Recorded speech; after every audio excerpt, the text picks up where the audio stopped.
everybody, welcome to the latest episode of the Dollar and Bandits. I'm Orrin Phillips, and it is the indie spotlight again for us, gang.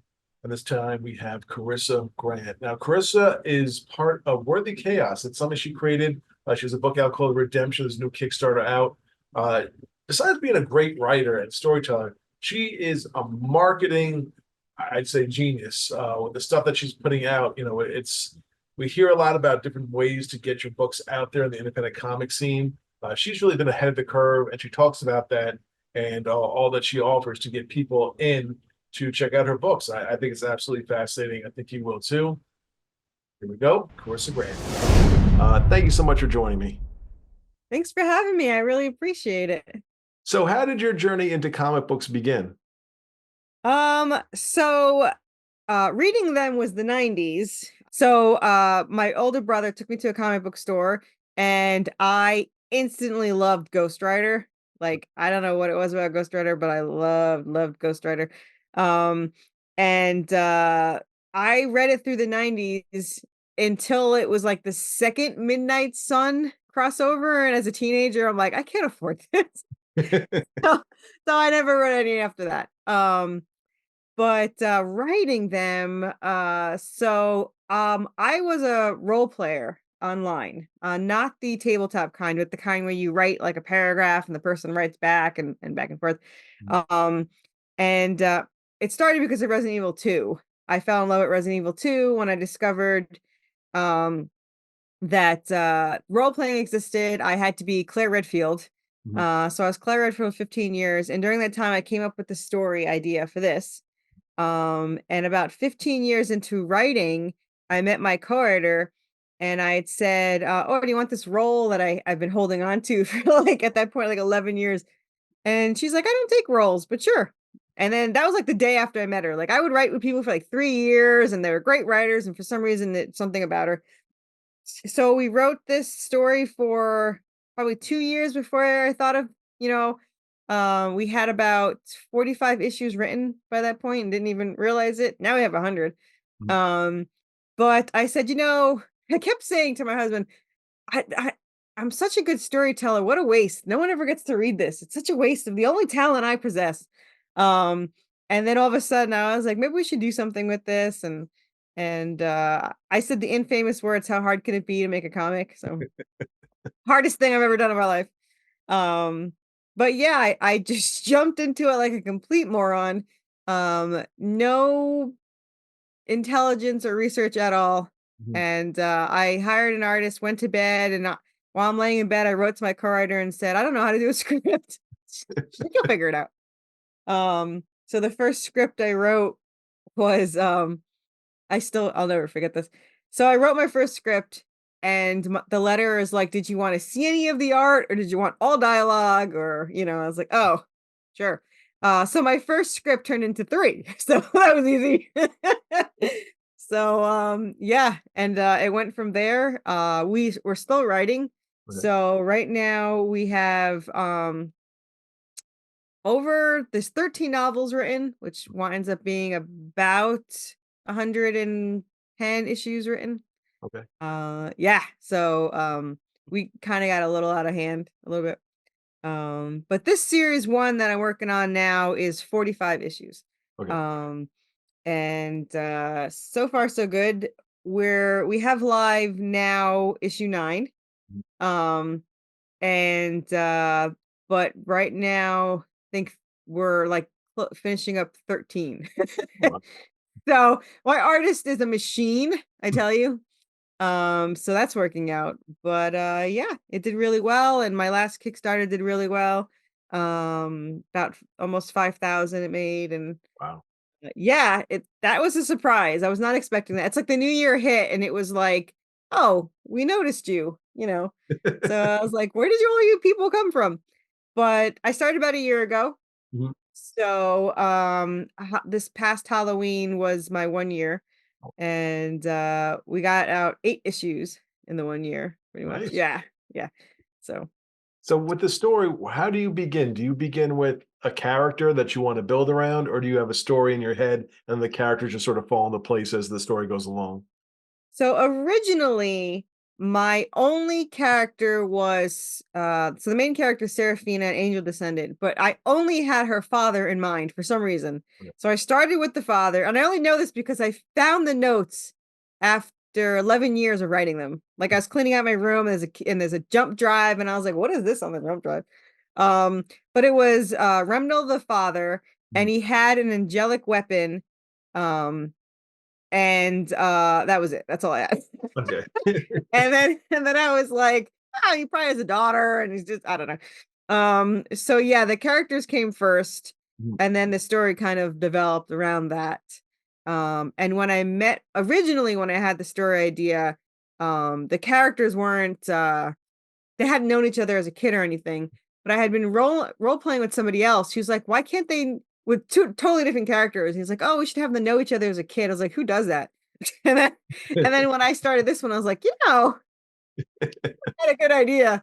And it actually worked really well. So the story starts with the flashback. So issue one starts with the flashback to them as teenagers right before they get separated for 10 years.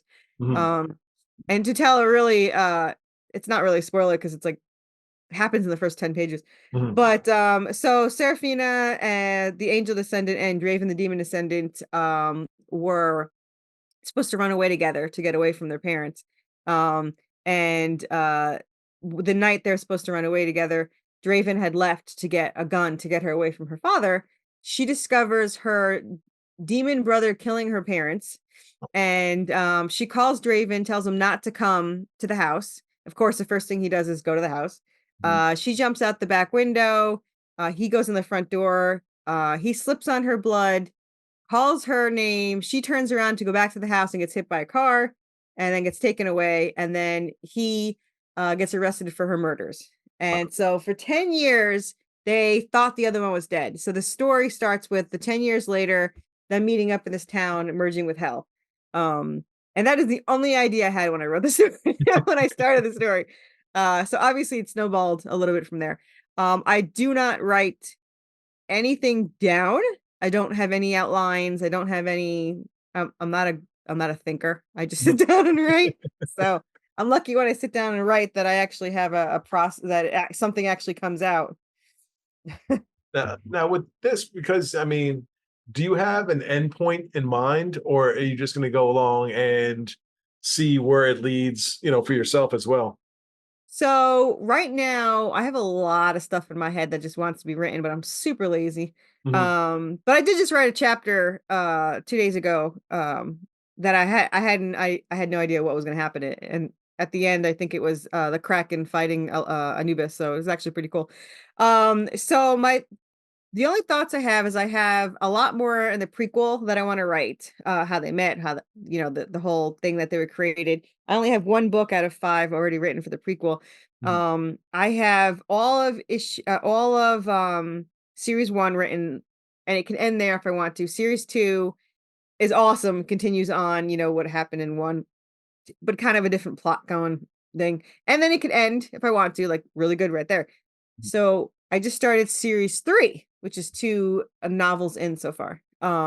So I have an idea how that's going to end, but series four I know is going to be the Great War between heaven and hell combines, and fights against my characters who team up with Greek mythology and Hades and Hecate and their zombie army, and Anubis and Egyptian gods and their mummy of army, which Mhm. my characters don't like at all because they're supernatural hunters that have been battling these things for a long time.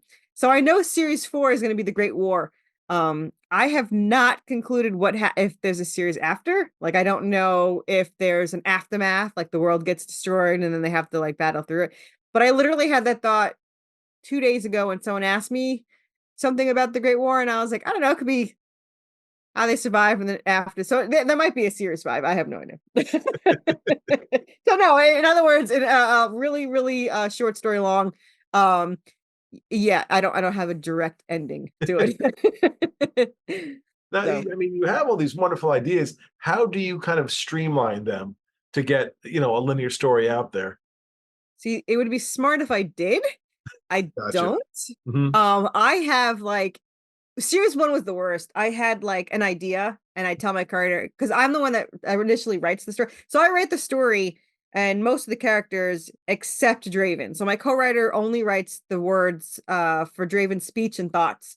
Okay. Um, so she doesn't really know what's going to happen until it's written. So series one, I was literally all over the place. Like I was like, oh, I have this idea, we have to do it. And then we get really excited about it and we'd go write that one while we're writing another one and a different chapter. So I think we were writing like 4 different chapters and 4 different novels at the same time. And then we have to the fun part is to try to match how to get to each part. Mhm. This time I'm not as bad. Right now I only have 2 or 3. Okay. I have a magical library where they're fighting dragons, and I have them in an underwater city fighting the Kraken. So I think I have 2. Oh, and they're trapped in a dimension 3. I have 3. So Okay. yeah, they're not really streamlined. They're all over the place, just like the way I think. So yeah, there's too many ideas, I tell you. Yeah. So, what's the biggest lesson you've learned so far from where you started to where you are right now? Um, so I lost 9 grand with 2 different artists in the Oh very wow. beginning. So Gee. that was a big lesson. Yeah. Um, I learned to not be such a gullible, caring person when it comes to people you don't know, like believing every see what happened was is I am so picky with my characters that it took forever to find an artist that was close to what I wanted. It wasn't what I wanted, but it was like the closest I've ever seen. So when it came to actually all the little errors and stuff, I was terrified that they would stop and I'd have to go searching for another one. So I kept giving them more money and more money. And it was myself being a sucker, being like, "Oh, your computer's down. I'll advance you a couple of pages," and I advanced at the end of it like an issue and a half of ink, pencil, ink, color, and lettering, and I only got the first issue penciled. So Wow. I had to actually hire 2 other people Mhm. to so they stole 3 grand, and then I had to hire 2 more people to fix it, which made it 5 grand. And then I threw it away when I found this artist because he was just too good and I was too picky, and he just nailed my characters. Like I had 5 people working on pages as trying to discover which one I like the best. And he's like, "Oh, are you taking more submissions?" And I said, "You have a choice. You could do a free page and I'll look at it now, or you can wait till they're done. If I don't choose them, I'll pay you for a page." He's like, "I have a free one. 24 hours, pencil inked, colored, lettered, 6 freaking panels." And I was like, you're hired. So yeah, just dead on. And he's been underpaid severely ever since. But he's absolutely amazing. Jonas DaCosta, he had never done a paid comic job before this. Wow. Gee. Um, and he actually pencil and inks a full issue every month. Which, as obviously a fan of my own work, I love. My wallet, on the other hand, is like, how far are we ahead?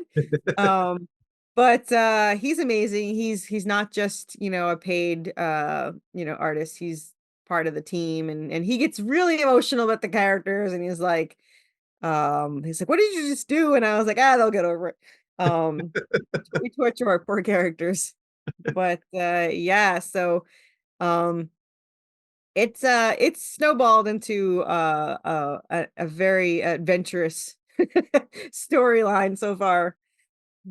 I'm curious about your because we speak to a lot of different people, and what is your writer artist relationship like? Because sometimes you hear, they talk a lot to come up with ideas, and other times it's just here's a script, do what you got to do, and then when I get it back, that's that. Yeah, that one. So I'll hand him a script. And Mhm. it's so funny because we're on script 13 now. And we'll have a whole like 4 whole issues with not one error whatsoever. And then we'll have one page with like 7 errors, like out of nowhere. Like we call it the cursed page because it happened in like issue 1, it happened in like 2 other issues. So it's just like this one page with like everything screwed up. Mhm. So it's really weird. Like it's like during that one page, it's like I have a totally different artist because I'm like, how did you not get this? But generally he just hands me pages and they look amazing, and he's extremely forgetful. So we'll go through at the end, we're like, "Oh, I'm missing the knife, I'm missing the hat." And I know he wanted to kill me because she was in a nurse outfit, so she needed the hat, she needed the knife on one side and the gun on the other side, and yeah, a lot of things to remember, and it actually worked out because funny side story. Um, so because of his memory, she had gotten injured in issue 8, and he kept forgetting the wound, the cut in the shirt. So it was driving me crazy. So I'm like, I'm just gonna change her shirt. Um, so while they're in a medical room, I was like, what the heck shirt am I gonna have her wear? Like, she can't have the same color shirt because what are the odds? Right. Not some random shirt. She can't wear scrubs. So I had her wear a nurse outfit. And it was like everyone loved it. And it was just everyone's like, that's brilliant. I was like, it was just the only thing I could think of with this nurse outfit. Um, and so in that was book 2. So in book 3 that's coming out, that's issue 13 is the script. She gets a upgraded um nurse outfit, which is we'll see how that looks on her. So, but yeah, it was just totally out of necessity, but it just looks really cool on her. So Sometimes things just work out that way. yeah, tell you. Now, yeah, you have so many, like I said, wonderful ideas. Could you ever see yourself working on someone else's character or someone else's project and, narrating what they do, or are you really comfortable just going with what you come up with? Just mine. I've been asked. I think people have given up asking because I always get yell at them. I was asked like so many times, "Oh, can you help us write ours?" or "I have this story, can you help us write it?" I was like, "Nope." My character is completely taken over every brain cell I've ever had. I didn't use them much before, so I didn't notice, but yeah, she just totally took over. I have an arguments with her while I'm writing a Mhm, script. I'll be in the middle of a scene mhm. and I'll never forget this. It's like book 5, and I'm in the middle of a scene. I'm like, this makes no sense. I have to start over. And my character is like, nope, keep going. I was like, this doesn't make any sense. They're like, keep going. So I wrote the whole thing and I was like, that was freaking brilliant. I had nothing to do with it. And I sent it to my co-writer. She's like, that's awesome. Where'd you come up with that? I was like, no idea. She goes, I can't wait to see what happens. I was like, me too. Like, I had no idea. It was just this really weird scene. And I'll never forget the argument I've had where I'm like, this makes no sense to me. Whatever. So I have no control of the story, apparently. Well, what is it about that character that hits you so well that you guys have that, a relationship going? He's stubborn and a pain in my ass. There's actually a line in it where we have motif lines that are like in every book. Mhm, And the biggest one is he always calls her a pain in the ass. mhm, And because that's what I'm always saying. I'm like, she's just such a pain in the ass because I'll be like trying to sleep at like and then 3 a.m. comes in and she'll be like, I have a great idea. And I was, you gotta be kidding me. Like it's happened like way too many times. And I think 1 week alone, I had gotten up at like 2 a.m. and she's like, oh, I just figured out the ending of book 5. And I was like, are you serious? It was like a 10,000 word reply chapter that I wrote up. And then I went to bed that night and I woke up. I was like, I know how book 6 starts. I was like, I didn't even know there was gonna be a book 6. So I had to go and write the damn book 6. So yeah, she just very, very stubborn, mhm. which is her personality to a T in the story. I mean, she's always trying to do things and pisses off Draven to no end. The biggest thing about them is they keep trying to protect the other one, and then they get mad at the other one for protecting the other one while they're trying to protect each other. But she's more stubborn, and yeah, she drives me up a wall. And if I'm not writing the story, reading the story, editing the story, or scripting the story, then it's pretty much like she's pissed off and like just needs me to just like go do something story related. Uh, so yeah, I have no control over my life anymore. So send help as soon as possible. How have you found, the independent comic community is booming left and right, especially on social media. How have you found your way to sort of stand out in a really crowded field? um, so another funny story. I've only been doing this a year, Mhm. but I have people that have been doing this for 5, 10 years come to me and ask me for advice. And I was like, what are you coming to me for? I'm supposed to be coming to you. But 3 times this week alone. So one of the things that I did that nobody expected, and I'm not gonna say nobody at indie did, but it wasn't really a thing, is merch. I am obsessed with merch, especially plushies. I love plushies. I have like every book I have new plushies. Like I have this giant salamander from book issue 8. I have, which I love, and my mom bought one. Don't ask me why. But we have the zombie mental patient with the working straitjacket. You can get your birthday or somebody's birthday that drives you crazy embroidered on the back. Um, I have so many, and then I got this one. which is our first. These are all handmade, and this is my first commercial released one because I had to buy 100 of them. But he came out so amazing. This is a Nubist. You can see his little legs all awesome. Mhm. So because of this, I've had at least 9 other creators do a plushie from my plushie person. They're like, you got to show us the plushie. The other thing is I have a hardcover. None of them have done hardcovers within a year. So I found a printer that can do it affordably. It looks amazing. It's phenomenal. Now I have everyone coming to say, where do you get your hardcover? I need to do the hardcover. I had someone yesterday ask me about our 3D printed stuff. They're like, where do you get them design? Where do you get the so I was like, I'm supposed to be asking you guys. You're the veterans here. Um, Also, they asked me how to get and this I don't know how they don't know this one. How do I get so many people to see my story? Um, Podcasts. Like they don't do I last year alone I did 145 planned podcasts, not including the 10 or so, 20 that were spontaneous. Um, so I try to obviously, get on as many as I can. They don't do any. Like Right, I do 20 to 40 campaign right. or I try to. It's getting really hard to find shows. I'm so glad I found yours. It's like I'm running out of shows. I don't even know how I found you. But yeah, it's the only way I can really get, myself out there. So they think I'm crazy. They also think I'm crazy that I have a campaign every other month. Mhm. Like nobody does that.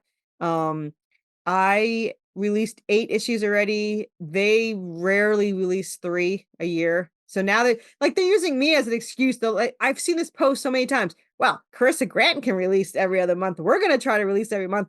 And then someone's like, that seems very overwhelming. Well, Carissa can do it. I was like, don't use me as an example.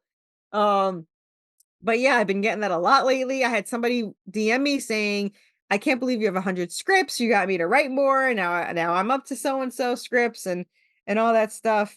Mhm. So yeah, I'm just surprised by a lot of the things that people don't do. Like I don't, and I've been coming up with this on my own. Like I don't know what the hell I'm doing. I still don't. So I'm just like, I don't know why you guys are asking me. But yeah, I'm just surprised by how many creators ask me questions. But Now, yeah, merch will do it. do you work a lot of cons as well? I hate cons Yeah. so much. I do. For a couple of reasons. One, it's exhausting. It's Mm. exhausting. I love talking to people about the story, in case you couldn't tell. But to call them over, and I'm Italian New Yorker, I should be able to call them over, but I hate calling them over. Mhm. I don't like the really big ones. Plus, I want to go see these people. Like there was Sean Astin. I could not go see him. Like, really? So he was in my own town, my own city, and I was stuck at a table. Right. So I'm still mad about that. And Kevin Smith was there. So I'm still mad about those two. However, I do have one con I like in Nashville, the Nashville Comic Con in the fairgrounds, June 1st and 2nd.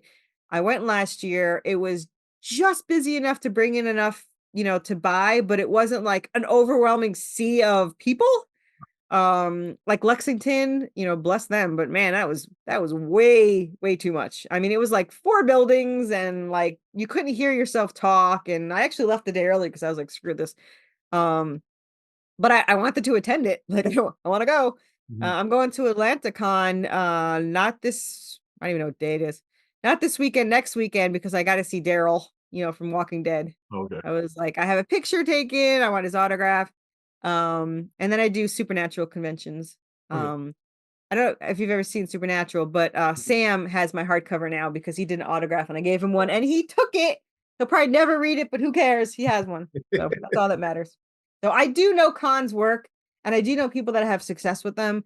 To me, it's just way overstressed to do. Like I had 10 last year and I never want to do that again. I'm going to stick to local cons. Or if I want a vacation, then it magically happens during a con. So it's tax deductible vacation. You hear that from me. There's the tip for the newbies. When vacation has got to be a con at the same time. But I'm gonna stick to like local, just wherever. I don't have to worry about how many books do I need to bring. Like I sometimes I would sell, 50, and sometimes I'd sell like 5. It really depends. Right. I'm hoping the hardcover will be an easier sell, because it's pretty and it's got 7 issues for like $39. Um, but generally I'd rather attend them as a guest than to actually have a table. And How, they're getting super expensive. I was going to say, it's not cheap. No, I spent 400 on a table for Lexington, like what, 400 on the hotel, then food, gas, all that stuff. So and I made like, I kid you not, like $200, like, Wow. because no one could hear me. Like you have to pitch the story, no one's just gonna like come. They don't know who the hell I am. Right. Um, so yeah, that it just wasn't worth it. But yeah. How have you found the independent comic community to be? Are they people look out for each other, or is everyone kind of looking out for themselves a little bit more? I'm gonna be completely honest with you. They look out for each other, but unfortunately, due to the world of circumstances, they're split between political views. Gotcha. And I'm more neutral. Mhm. I try to stay neutral. Um, but certain sides don't like that. Right. So I have one side where they welcome anybody, and the other side's like, oh, you went on their show, so you can't come on our show, and all this stupid stuff. Like, I just want to make a damn comic book, Right. That's it.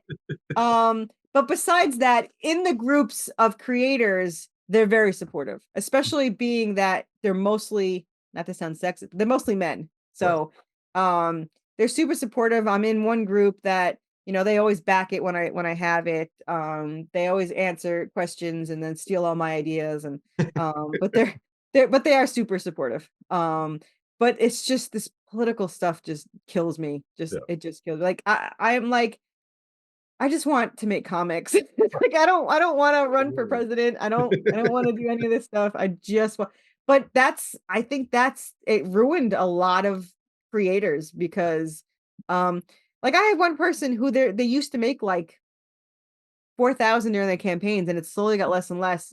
And I was trying to figure out why, because it's a decent, it looks really good. Badmouths one political side. And I don't think it matters what side you're on. You should not badmouth anybody. Right. I mean, I don't care what side you agree on, but you're trying to sell a comic book, and you're limiting, not only are you limiting 50% of the people that or vote or whatever, you Mhm. kind of look bad to the other side. Right. Like that's how you treat people. Mhm. So I think that's probably big on it. Like I try to stay like have fun. I want to be positive.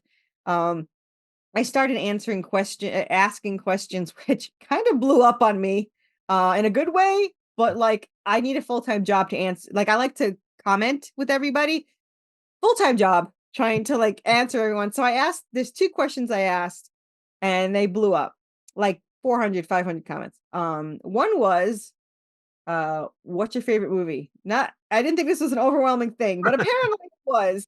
Another one was, what's your favorite line in a movie? So that blew up, but nothing blew up more than the one I posted 2 days ago. It was, what movie would you show to your worst enemy if they were required to watch the whole thing? And the funniest thing about it is there are some people that would post movies that people were in their favorites. So I'm like, oh, this was that person's favorite. But it was like, I think the last time I checked, I posted it in like 6 or 7 different places. Mine alone has 200 and something comments, and I have to go and answer them all. So it kind of blew up, but I kind of started it to kind of get two things. I wanted to get in the algorithms, so I'm in people's say, but I love interacting with people, and it's kind of fun to see what these people think, and they crack me up with like some of them were like simple, like Twilight movie, like you make them sit through the Twilight movie. Some people, I don't know if you know about it, the Suburban Sarah, what is it? Cerebium. And it's this movie that's awful. It's like the most awful movie you can. I think it's Serbia or something like that. I'm dyslexic, so I can't pronounce things. Mhm. But it's like a horror movie where they like kill babies and stuff. It's like really, really, yeah. It's like the baby comes out and it's like a demon and they have to kill it. It's just so stupid. Mhm. So that was the top choice. And then there was simple things like Avengers. I was like, what enemies do you have that the Avengers is what you've chosen?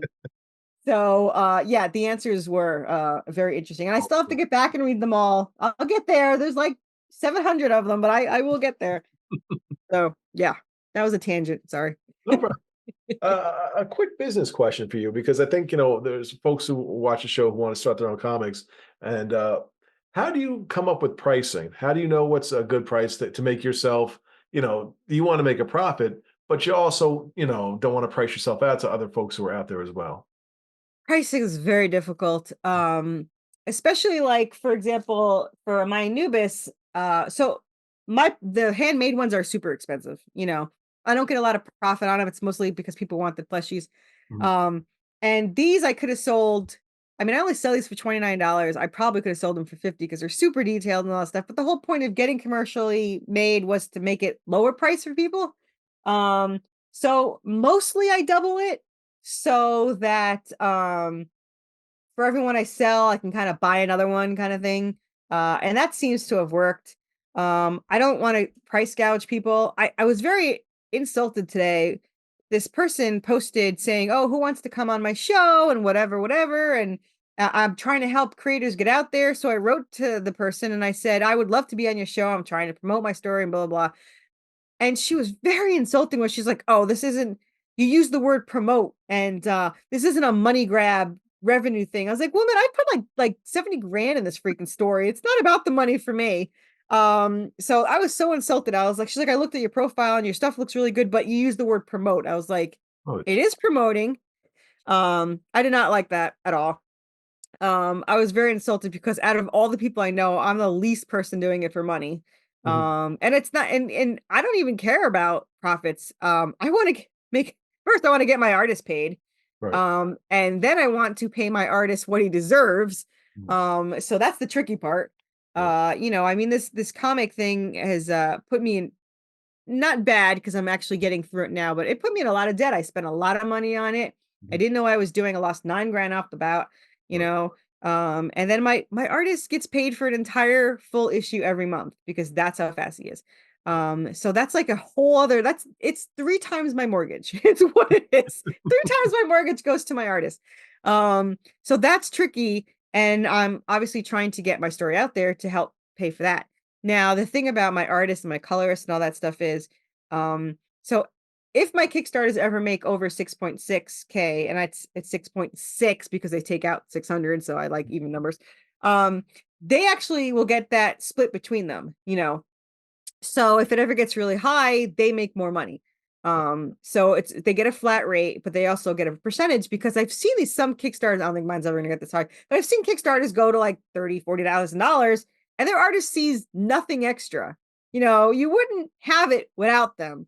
So to me, I really want to up their price as much as I can. Mhm, So after 6.6, it gets split among everybody, and then they can kind of, hopefully get, a bonus or whatever.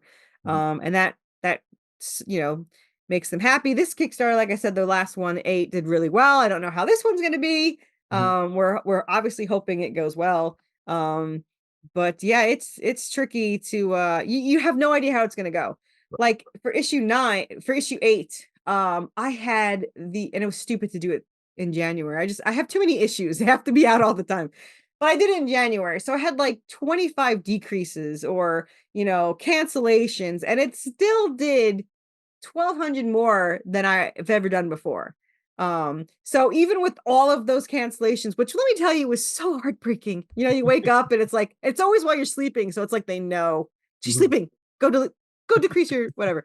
Um, but it still did higher. So I don't know why I let it affect me. I guess it's just that heartbreaking feeling like, oh, another one went down, and um but it was the best Kickstarter I've done. I had the highest backer count. I was in the 140s, which was like amazing. I mean, my first Kickstarter ever had 35, so obviously it increased.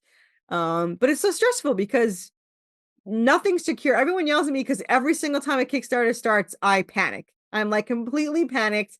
They're like, "Why do you do this to yourself every other month?" They just made fun of me in my group today because I said, "I can't wait till it's over. There's 4 more hours." And they're like, it's 4 hours till you start again. I was like, "Well, I already have something in pre-launch and it launches in March." That's not the point. So my biggest joke now is I can't wait till it ends so I can do it all over again. there you That's go. that's how it's been. Yeah, pretty much. Can you see yourself writing different genres of comics or different types of comics, or do you like to focus on, the stuff that you have? Um, I I have done some other stuff. I did the magic realm. Well, it's always around fantasy. It's either fantasy or supernatural. I prefer supernatural horror.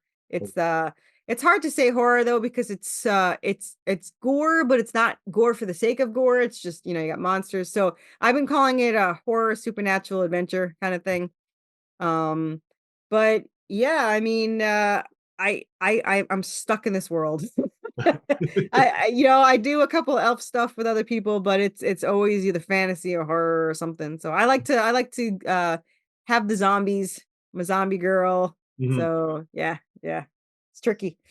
If one day Image or DC or Marvel calls and says, "Hey, would you like to come on board and do some writing?" Could you see yourself jumping to Um, the mainstream? in the 90s, I would have said yes. Now I would say no. Now it's just no, I'll do it on my own. I actually did approach like some uh publishers when I first started. I think I had just printed 3. So I had 1 through 3. Mhm. And I had a nice proposal. I had my editor friend edit it, which I just realized I never read, but they edited it for me. And I sent it to a couple of publishers and they said, "We won't read your proposal because you have more than 3 issues." They said, nobody read like 65% of the people read 2 and then less people read 1 read 3 and I was like, then you have the wrong story Right. because like these people should want to read more. And they were saying, "Oh, you'll never get all of them done. There's no way." And I said, "Well, I'll just do my best and see what happens. So we'll see how it goes." I So see. You seem to be doing all right. yeah, so far so good. I mean, people know they're gonna get their next issue because, like I said, we're 5 issues ahead. Right. So they're going to get now. You're not supposed to have favorites. Mhm. Book 3 is my favorite. Right. So book 3 is something that I had written before I met my co-writer. It was just a story that I'd written. Obviously, we enhanced it to like no degree. Mhm. Um, like we totally upgraded it, but that was the only item in my head for the story was this. It's kind of like a Resident Evil 2 play on it, where they're stuck in an in a zombie infested Like city Raccoon with City. other. Yeah, like yeah, absolutely. I was even gonna make a joke and name it something, like Possum City or something really stupid. Which now that I realize I never named it, so I could just name it Possum City. Um, but that was like for fun. That was what I wanted. So book 1, it was great. I love book 1. Book 2 is even better, but book 3, which is issues 13 through 22, are just my favorite. I just love the zombies. I love the survive. They run into 2 survivors that are, not Leon and Claire at all. Mhm. Um and yeah, they just have that, the triangle going where they're fighting each other and you got Draven being jealous of the other guy and all this stuff. Um so I'm excited because we just started. I think he drew the first 6 pages or something for this issue, and I'm like super excited. I was like, we're in book 3. So yeah, I'm excited about book 3. So either way, people are gonna get the first 22 issues no matter what. So they know they're getting it, so it's all good. I want to get your opinion on a trend that's happening a lot in the mainstream, but I'm seeing a lot more also in independent comics, which is the variant covers. You can have the regular book, and the next thing you know, there's 4 or 5 different covers out there. What do you think of that whole? So I will be honest, when I first was doing this, I thought, and don't no one kill me, I know it's not. I thought it was false advertising. You're showing somebody else's art, and it really bothered me. And I was like, why would you do that? And then I started doing it and I got obsessed with them. So I do them.